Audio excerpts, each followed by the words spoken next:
My friends, we gather here not to add another truth to the mind, nor to collect ideas with which to improve the human scene, but to behold a spiritual principle that has been true from the beginning and will remain true to the end of time. If you have ever felt distant from God, if you have believed that God was somewhere beyond your reach, or if you have struggled to find the presence that seems always one step away, I want you to know that there is only one reason for this sense of separation, and it is not because God is absent, nor because you have failed, nor because you have not prayed enough or studied enough. The only barrier, the only veil, is the universal belief in two powers, the belief that there is God on one side and something unlike God on the other. The moment that belief is accepted, even unconsciously, you step out of the awareness of heaven and into the realm of appearances. You begin to battle with shadows, to treat the world of effect as though it possessed power, and to search for God as though he were not the very life that animates your being. The infinite way stands on a single foundation. There are not two powers. There is only one presence, one power, one life, spiritual, invisible, indivisible. And everything that has seemed to oppose you, frighten you, or threaten you has had its existence only in the imagination that believes in a power apart from God. Today, as we move deeper into this hour, let us be willing to release every notion that the world, the body, the mind, or any circumstance has authority over us. Let us come with empty hands, empty thoughts, willing hearts, prepared to discover that separation has never existed, and that the presence we seek is the very essence of our own being. When this truth dawns, even faintly, the entire structure of fear begins to dissolve, for you cannot fear that which has no power, and you cannot be separated from that which is the substance of your life. And so we begin with this simple but profound recognition: there is only God, and nothing stands beside God to oppose, resist, or diminish the infinite. In this realization, the search ends, the struggle ends, and the journey home begins, not outward, but inward, to the kingdom that is already here. Now, let us look more deeply at how this sense of separation ever arose. For the infinite itself knows nothing of division, nothing of conflict, nothing of opposing forces. Therefore, anything that claims such existence must originate not in spirit but in the human mind. From the moment human consciousness began to interpret life through the five senses, a great misunderstanding took root: the belief that what is seen, heard, touched, tasted, or smelled has authority, substance, and power. And because these impressions are many, the mind concluded that power is many. It saw health and disease, success and failure, love and hate, abundance and lack, and it believed that each pair represented two opposing realities. But, my friends, the moment you accept that appearance has power, you have unknowingly declared that something stands beside God, and in that single instant the world becomes a battlefield rather than a garden. The body becomes a power. The economy becomes a power. Weather becomes a power. People become powers, for good or for harm, and you begin to live between forces that push and pull you. This is the birth of what we call the illusion, not because appearances do not seem real, but because they have no life of their own. The human mind, unaware of the one invisible presence that forms all being, divides the indivisible and then fears the shadows it has created. But spirit knows no such division. Spirit knows only its own infinite, harmonious expression. So as long as you identify with the human mind and its judgments, you will experience life as a conflict of powers.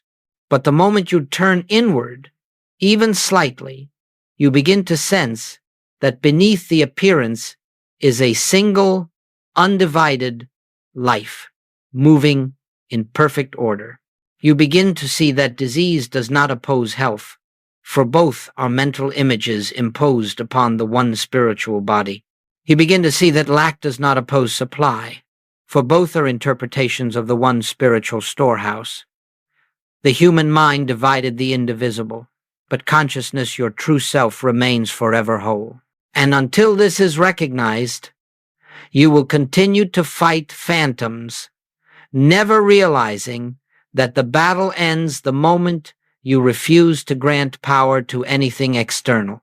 So we begin to awaken by questioning the very thing the world takes for granted, the belief that anything has power apart from God. This recognition is the first crack in the shell of separation. It is the beginning of freedom. When the Master said, "I can of my own self do nothing," he was not speaking from humility, nor offering a poetic phrase to inspire future generations. He was revealing the fundamental law upon which all spiritual power rests. For the human sense of I, the personal, striving, fearful, self-defending identity, is the very one that believes in two powers.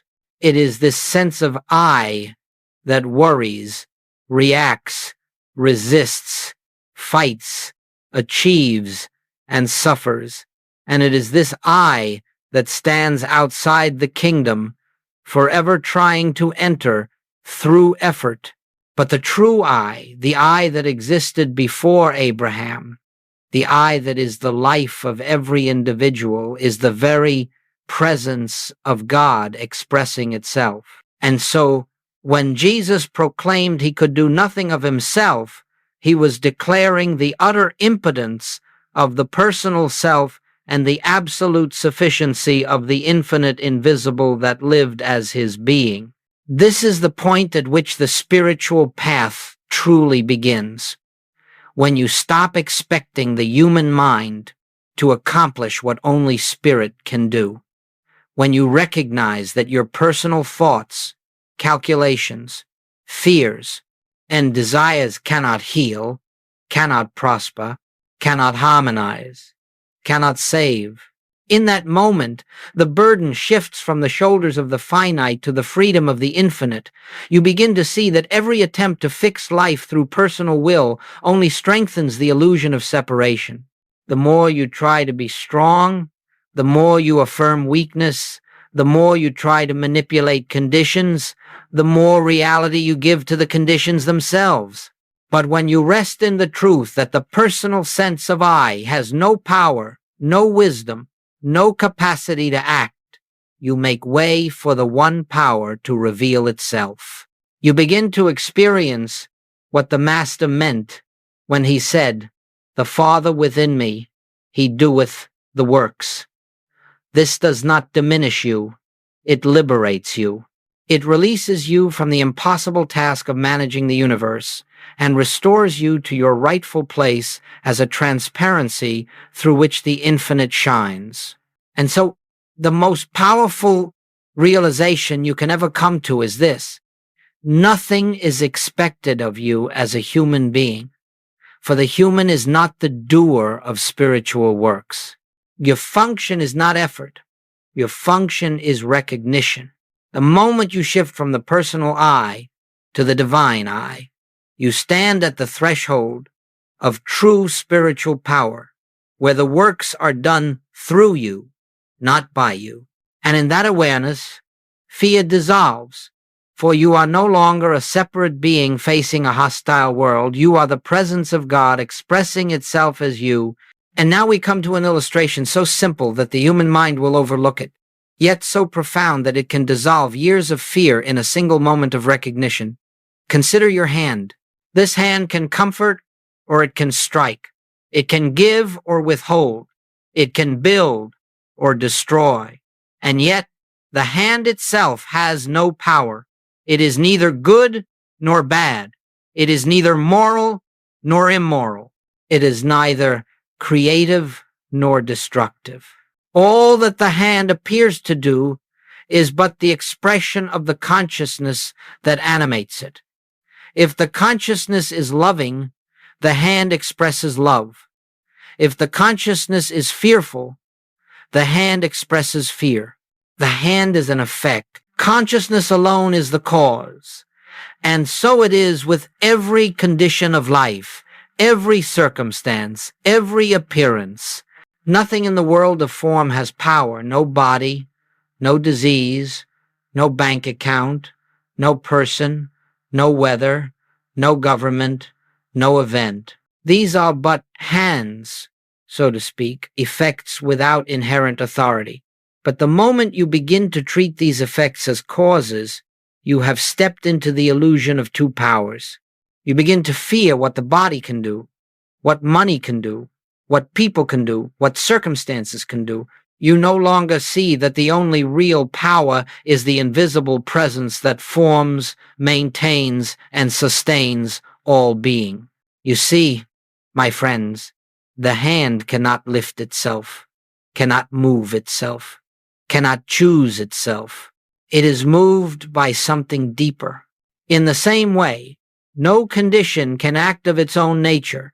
No appearance can control your life. No external circumstance can dictate your experience unless you grant it the power your consciousness alone possesses. The moment you say, "This condition frightens me," you have given power to the shadow. The moment you say, "This problem has authority," you have forgotten the source.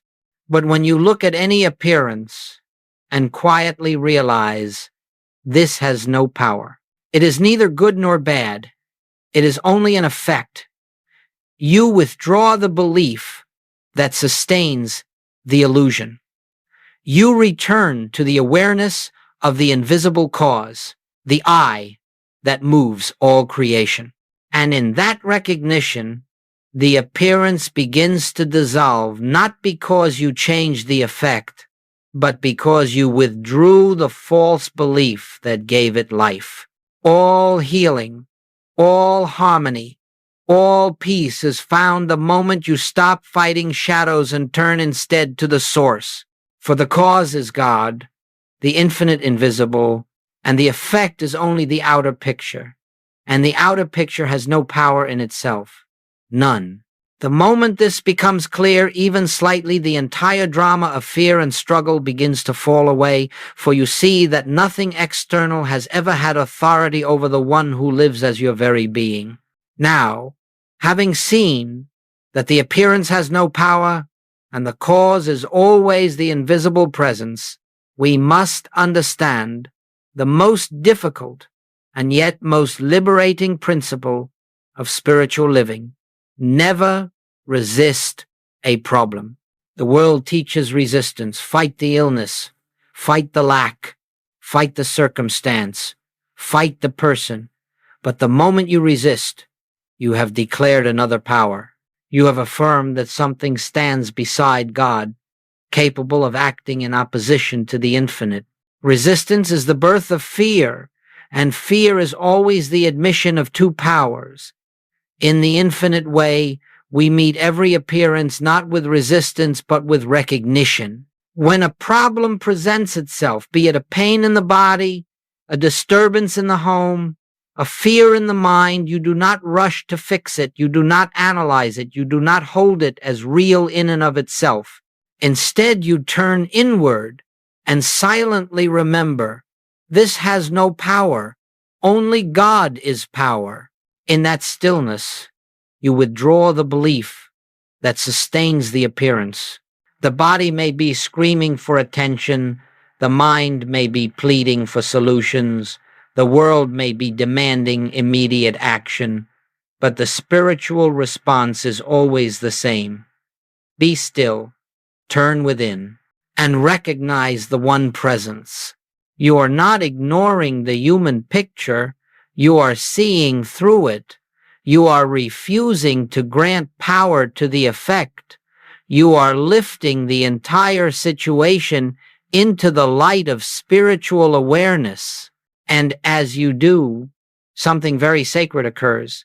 The appearance begins to lose its reality, not because you have forced it away, but because you have ceased to feed it with fear. When you stand in non-resistance, you stand where Christ stood, resting in the assurance that the Father within doeth the works.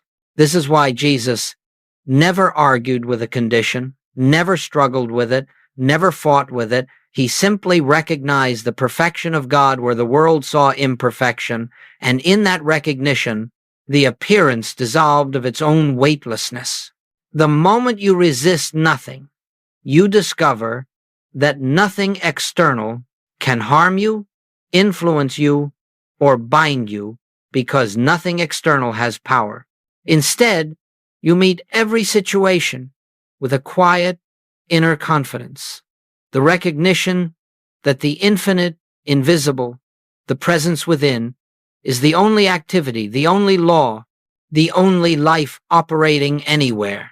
And as this becomes your practice, you begin to find that problems lose their urgency. They no longer terrify you, because you know that nothing can oppose the one presence that lives your very being. In non-resistance, you are lifted into spiritual authority, not the authority of domination, but the authority of truth recognized. And from that awareness, harmony unfolds naturally, without effort, without struggle, without fear, because the only power that ever was is now consciously acknowledged as your life. Many years ago, when students first began coming to me for help, I quickly discovered something remarkable. Healings did not occur because we changed the condition, nor because we applied some mental force to overcome it, but because even for a brief moment, the individual or the practitioner caught a glimpse of the truth that there is only one power. I remember a woman who came with a long-standing physical ailment, one that had been treated, analyzed, and feared for many years. She fully believed the condition had power, power to limit her, power to frighten her, power to determine her experience. But as we sat together in silence, I did not treat the disease. I did not speak to the body. I did not attempt to change the outward form. I simply rested in the awareness that God alone is power, and the body, being an effect, has none. In that stillness, a shift occurred, not in the body first, but in her consciousness. She later said, "For the first time, I sensed that the problem had no reality of its own, and within days, the appearance dissolved like a shadow fading before the sun." The healing came not from effort, but from the dissolution of the belief in two powers. And there was a businessman, overwhelmed by financial pressures that seemed insurmountable. Every letter that arrived, every bill, every conversation reinforced his conviction that circumstances possessed power over him. But when he learned to sit quietly and recognize that supply is not in money, not in clients, not in employment, but in the infinite invisible expressing as his consciousness, the entire picture changed. The moment he stopped fearing conditions and began acknowledging the one source operating as his life, opportunities appeared where none had existed before. Nothing in the outer world caused the change. The change occurred in consciousness, and the outer simply mirrored the inner. And I recall a family torn by conflict, each person convinced that another held the power to wound them. But when even one member of that family began to see the others not as separate egos, but as expressions of the one life, the tension began to dissolve. It was not a matter of human reconciliation. It was the recognition that there is only one self appearing as many. The moment duality was dropped, harmony revealed itself. You see, my friends, these are not miracles in the human sense. They are the natural outcome of spiritual law. When you stop feeding the illusion with belief, the illusion cannot stand. When you refuse to grant power to conditions, conditions lose their authority. When you accept the truth of one power only, you stand in the same consciousness that healed the sick, raised the dead, and stilled the storm, not because you do anything, but because you have returned to the reality that nothing exists to oppose the infinite. These stories are not meant to inspire you with hope. They are meant to reveal a principle. The moment you withdraw your belief in a second power, harmony begins to unfold of its own accord, not through effort, not through struggle, but through the simple recognition of truth.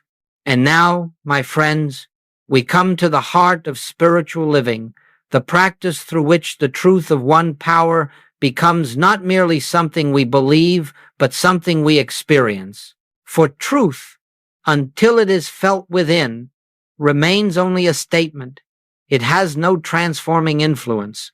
It is through the conscious practice of the presence that the illusion of duality gradually dissolves, and the one power becomes the living reality of our being. The practice is simple, but not easy for the human mind, for it asks nothing of the mind and everything of the spirit. You begin by becoming still, truly still, without words, without requests, without the desire to change, heal, improve, or achieve. You sit not to speak, but to listen, not to think, but to be receptive. And as you enter that stillness, you acknowledge silently, gently, almost as a whisper within yourself, there is only one presence here. There is only one power. You are not trying to make something true. You are not forcing a spiritual thought. You are merely recognizing what already is. Then you rest in that awareness. You do not hurry the silence. You do not watch the clock. You do not wait for a result. You simply let the mind grow quiet, and in that quietness, the presence begins to make itself known, not as a voice, necessarily, not as an emotion, but as a deep sense of peace, a soft inner assurance, a recognition that something is here, something greater than thought, greater than effort, greater than the problem that troubled you. And as this spiritual stillness becomes familiar, you begin carrying it with you into daily activities. While walking, you pause inwardly. Only one power. While working, you remember, there is no power in the outer world. All power is within. When a disturbance arises, you do not immediately react. You withdraw into the inner sanctuary and allow the one presence to bear witness for itself. This practice is not for moments of crisis alone. It must be lived through the small, ordinary tasks of daily life until the recognition of the one becomes natural, spontaneous, unforced. Slowly, the mind's habit of fearing appearances weakens. Slowly, the reflex of reacting to conditions fades. You find that your first impulse is no longer to fix but to observe, no longer to struggle but to rest, no longer to resist but to recognize. This is the practice of the presence, returning again and again to the inner awareness that God is, and nothing stands beside God. And in this practice, the old sense of a separate, vulnerable self begins to dissolve, and the truth dawns.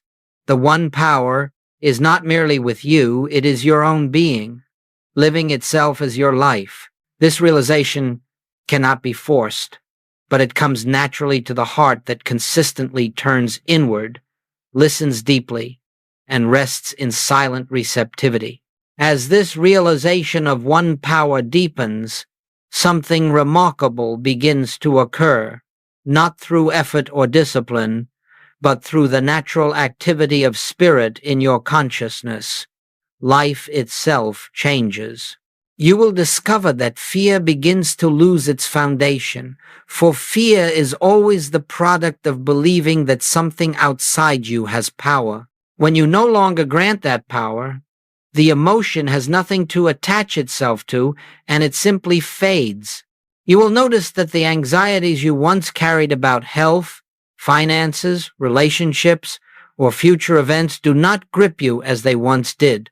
It is not that you have become careless or indifferent, but that you sense more deeply each day that the infinite invisible governs all things without your supervision. And as this trust becomes your way of being, you will find that the body responds with greater harmony, because you are no longer holding it in fear. Supply begins to appear without struggle, because you are no longer affirming lack as a power. Relationships soften and heal, because you no longer see another as an opposing presence, but as the same one life shining through a different form. You will also observe that your reactions change. Where you once might have defended, argued, or resisted, you now meet the moment with quietness, because you know that nothing external can impose itself upon the one presence. When you walk into your day, you feel less like a human being trying to manage life and more like an instrument through which life reveals itself.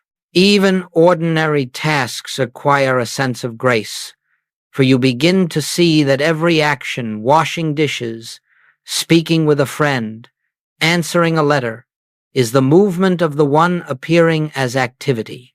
You discover a joy that does not depend on circumstances, a peace that does not depend on outcomes, a freedom that does not depend on the human picture. This is not the peace the world gives, which is always conditional. It is the peace that comes from knowing that nothing stands outside of God, nothing threatens God, and therefore nothing can threaten you, for you and the Father are one. As duality dissolves, you find yourself living from the inside out, no longer pushed or pulled by appearances, but guided from within by a presence that is always wise, always loving, always sufficient unto every moment. This is the beginning of true spiritual living, where life unfolds not by your plans, but by the quiet, steady revelation of the one that lives your life for you. And so, my friends, as we come to the close of this hour together, let us gather the thread of our journey and return once more to the simple truth upon which all spiritual realization rests. There is only one presence, one power, one life, and that one is the very essence of your own being. Whatever fears you have carried, whatever doubts have followed you, whatever burdens have weighed upon your heart, all of these arise from the belief that something exists apart from God, something with power to influence your good. But now you know that this was never so. Separation was never a fact, only a belief. Duality was never a condition, only a thought. And the moment that belief dissolves, even faintly, the light of your true identity begins to shine through, revealing a presence that has never left you, a love that has never wavered, a life that has never been threatened. From this moment forward, let your practice be simple. Do not struggle with truth. Do not try to force spiritual realization. Instead, pause throughout your day and quietly remember there is only one presence here. Nothing stands beside it. Let this recognition become the gentle undercurrent of all your activities. When challenges arise, let your first response be inward. Father, thou art the only power. When joys appear, let your gratitude flow to the invisible source. That alone is the giver of all good. And above all, rest in the assurance that the one power that governs the universe is the very life living as you. There is nothing to achieve, nothing to attain, nothing to reach. There is only the unveiling of what has always been true. In this awareness, you walk in the world not as a struggling human being, but as a transparency through which the grace of God shines unhindered. And as this realization grows, your presence becomes a blessing without your effort, a quiet healing influence wherever you stand. So let us part for now with this simple remembrance. You and the Father are one, and in that oneness lies all peace, all safety, all fulfillment. Return to it often, rest in it deeply, and let the one presence reveal itself as your life your mind, your being. And as you do, you will discover that the journey is not toward God, but from God, the one living its own life as you.